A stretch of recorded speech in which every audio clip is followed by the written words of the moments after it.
घेतलेला आहे। विधानसभा निवडणुकीच्या अगोदर हे ट्रायल म्हणून तुम्ही असं पण संबोधलेलं आहे। म्हणजे या लोकसभा उमेदवारात लोकसभेच्या निवडणुकीत तुम्ही अपक्ष उमेदवार उभा करता? नाही मी नाही, माझा उगाच तोंडी जाईल शब्द। समाजाने निर्णय घेतला, मी फक्त समाज फॉर्म भरायचं मनाचं लय मोठे म्हणून मी समाजाला एवढं केलं। तर मी त्यांना विचारलं काय बाबा इतके भरून काय होणार आहे, काय होईल 20-25 दिवस निवडणूक थांबवतील, काहीतरी पर्याय काढतीलच ना, पर्याय काढल्याशी सोडणार नाही ते, पर्याय काढतील मग कशाला लॉस करून घ्यायचा, नाही घ्यायचा। त्यापेक्षा सगळ्या पक्षांच्या लोकांना नेत्यांना जे कोण उमेदवार राहणार आहेत त्यांना आपण लेखी घ्या, बॉन्डवर ते पण 500 रुपयाच्या बॉन्डवर घ्या आणि किंवा त्यांच्या लेटर पॅडवर घ्या खासदारकीच्या आणि त्यांना पाठिंबा द्या। कोणत्या पक्षाचा असो, मग भाजप शिवसेना राष्ट्रवादी महाविकास आघाडी असो नाही तर काही असो, सत्ताधारी असो देऊन टाका, तर ते अवमान्य आहे त्यांना। मग काय करायला पाहिजे, मग कोणत्या पक्षाकडून तर उभा नाही राहू शकत, आपल्याला ते जमतच नाही, राजकारणच करत नाहीत आपण, मग अपक्षच उभा राहायचं म्हणाले।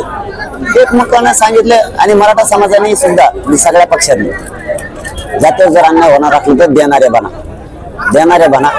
तुम्ही जर आता ज्या बैठक होणार आहेत त्याचा जर विरोध केला की नको खासदारकी किंवा नको आमदारकी लढायच्या मराठ्यांनी, मग तुम्हाला तुमच्या नेत्यासाठी करायचं का आणखी जातीसाठी नाही करायचं का असा अर्थ होणार आहे। त्यामुळे सगळ्या एकमुखानं लढावं आणि सगळ्या जाती धर्मांना सुद्धा सांगतो, जर मराठ्यांचा हा निर्णय झालाच, मराठ्यांनी घेतला, राजकारण माझा मार्ग नाही मी डिक्लेअर केलं तुमच्यासमोर, मी उभा बी राहणार नाही हे पण डिक्लेअर केलं, तर तुमच्या पुढे एकच पर्याय आहे की सगळ्या जाती धर्मांच्या लोकांना सुद्धा मुस्लिम बांधवांचा प्रश्न मिटत नाही, त्यांचाही मिटवायचा असेल तर त्यांना देणारा बनावा लागणार आहे। धनगर बांधवांच्या आरक्षणाचा प्रश्न जर मिटवायचा असला त्यांना देणारच बनावा, 12 बलुतेचा वेगळा प्रवर्ग असेल तर त्यांना देणारा बनावा लागेल।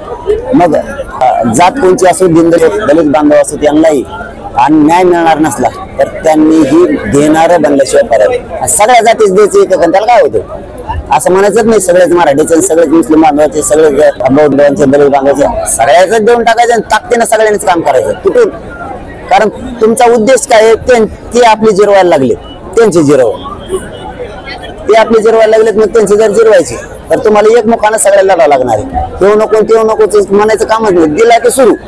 उमेदवार निवडताना आता मराठा समाजामध्ये अनेक जण अपेक्षित असणार आहेत, मग यात कसं करणार?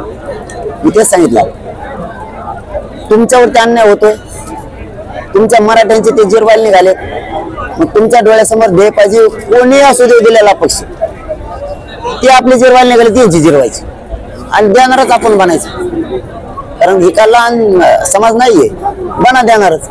कळू द्या ना शक्ती मराठ्यांची, होऊन जाऊ द्या, कळू द्या मराठ्यांची।